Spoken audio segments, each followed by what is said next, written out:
ایک عیسائی مسلمان دونوں جھگڑا کر رہے ہیں، غوث اعظم گزر رہے ہیں، جھگڑا ہو رہا ہے۔ عیسائی مسلمان سے کہتا ہے ہمارے نبی عیسیٰ علیہ السلام نے مردے زندہ کیے، تمہارے نبی نے بھی کو کیا تو بتاؤ۔ مسلمان پڑھا ہوا نہیں تھا، حالانکہ نبی پاک نے بڑے مردے زندہ کیے، پڑھا نہیں تھا، بتا نہ سکا۔ غوث اعظم کے کان میں آواز گئی تو جا کے عیسائی کا بازو پکڑ کے جھنجھوڑا، فرمانے لگے کیا کہا تم نے؟ میرے مصطفیٰ نے مردہ زندہ کیا تو بتاؤں؟ فرمایا تو نبی پاک کی چھوڑ، میں غلاموں کا غلام ہوں، میں غلاموں کا غلام ہوں، مجھے بتا کون سا مردہ زندہ کرنا ہے۔ تو چھوڑ حضور کی بات نہ کر، میں غلاموں کا غلام ہوں، مجھے بتا کون سا مردہ زندہ کرنا ہے۔ پرانی قبر پہ لے گیا، کہنے لگا جی اگر نہ ہوا تو؟ غوث اعظم فرمانے لگے جو تو کہے گا وہ میں کروں گا۔ تو کہنے لگے اگر ہو گیا تو؟ تو غوث اعظم کہنے لگے نہ میرے خانقاہ پہ جھاڑو دینا، نہ میرے برتن مانجنا، نہ میرے گھر کا سودا لانا، اگر زندہ ہو گیا تو بس میرے نبی کا کلمہ پڑھ جانا، بس میرے رسول کا کلمہ پڑھ جانا۔ اللہ اکبر۔ اس نے جو سب سے پرانی قبر تھی نا، وہ کہتا ہے یہ ہمارے دادا نے بھی نہیں دیکھا تھا بندہ کون ہے۔ اس قبر پہ کھڑا ہو کہنے لگا اس کو زندہ کرے۔ تو غوث اعظم رضی اللہ تعالیٰ عنہ قبر کے سرانے کھڑے ہوئے تو دعا کرنے لگے، کہنے لگے مولا اپنے لیے نہیں تیرے رسول کے لیے۔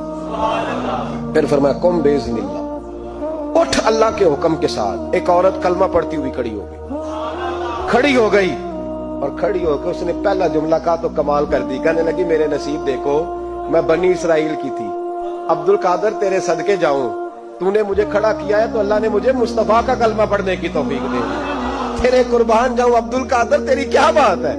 اب وہ بندہ دوڑ دوڑ کے غوث اعظم کے قدموں میں آیا، فرمانے لگے نا کلمہ میرے مصطفیٰ کا پڑھتا ہے۔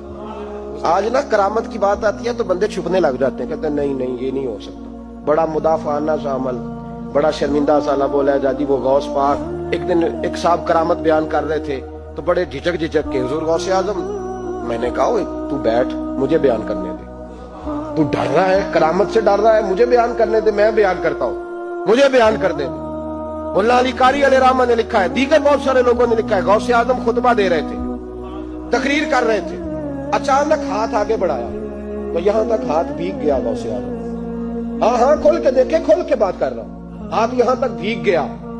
مرید کہتے ہیں ہم نے پوچھا حضور پانی بھی کوئی نہیں، ہاتھ بھیگ گیا۔ میں چپ کر کے سبق پڑھو، شاگردوں کو پڑھا رہے، چپ کر کے سبق پڑھو۔ تھوڑی دیر گزری، چند گھنٹے تو ایک قافلہ آ گیا، سارے لوگ پانی میں بھیگے ہوئے، حضور غوث اعظم کے سامنے کھڑے ہوئے، کہا حضور آپ نے بڑی کرم نوازی فرمائی، بڑی کرم نوازی۔ وہ شاگرد کہنے لگے ہوا کیا؟ تو وہ لوگ کہنے لگے کشتی میں بیٹھے تھے تو کشتی ڈوبنے لگی، ہم نے کہا یا شیخ عبد القادر جیلانی، خدا کے فضل سے ہم پر ہے سایہ غوث اعظم کا، ہمیں دونوں جہاں میں ہے سہارا غوث اعظم کا۔ کہتے ہیں حضور غوث اعظم نے وہاں بیٹھے ہاتھ لگایا اور ڈوبتی کشتی کو باہر نکال لیا، اور ڈرنے لگے، کہنے لگے جناب یہ کرامت لوگ نہیں مانیں گے۔ تو میں کہا جنہیں نہیں مننا نہ منے، ان کے کانوں کے نا پیچھے خارش ہوتی ہے جب اس طرح کی ولیوں کی بات بتائی جائے۔ وہ تو حضور غوث اعظم کی بات نہیں مان رہا، پڑھ نہ سورہ نمل پڑھ۔ حضرت سیدنا سلیمان علیہ السلام اپنے محل میں بیٹھے دربار میں، فرمایا ملکہ بلقیس کا تخت چاہیے۔ تم قرآن نہیں پڑھتے؟ ملکہ بلقیس کا تخت چاہیے۔ ایک جن اٹھا، اس نے کہا دربار برخاست ہونے سے پہلے، دربار کے برخاست ہونے سے پہلے، بے شک آپ 5 منٹ میں برخاست کر دیں تخت آ جائے گا، ہزاروں میل دور تھا، پتہ نہیں کہاں قرآن پڑھتے ہو تم۔ بنی اسرائیل کے ولیوں کی کرامتیں مانتے اور نبی پاک کی امت کی باری آئے تو تمہیں خارش ہوتی ہے؟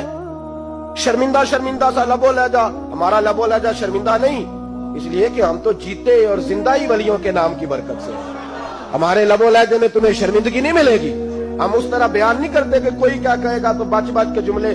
حضرت سلیمان سے کہا آپ کا دربار برخاست ہونے سے پہلے، آپ نے فرمایا نہیں بھائی اس سے بھی پہلے چاہیے۔ ایک اٹھا، عنده علم من الکتاب، جس کے پاس کتاب میں سے کچھ علم تھا، پورا علم نہیں تھا اس کے پاس، کتاب میں سے۔ حضرت آصف بن برخیا تو کہنے لگے حضور میں نہ لے آؤں؟ تو میں کب لاؤ گے؟ انہوں نے کہا پلک جھپکنے سے نہ، اگر سارے بولے تو لطف آئے گا، پلک جھپکنے سے پہلے۔ آپ نے فرمایا چل لا کے دکھا۔ پھر آیا کہ نہیں؟ بولے آیا نا۔ حضرت آصف بن برخیا وہاں سے گئے کہ وہیں رہے؟ آیا نا تخت، 80 فٹ اونچا، 80 فٹ چوڑا، 80 فٹ لمبا، اتنا بھاری کہ شاید 50 لوگ نہ اٹھا سکیں،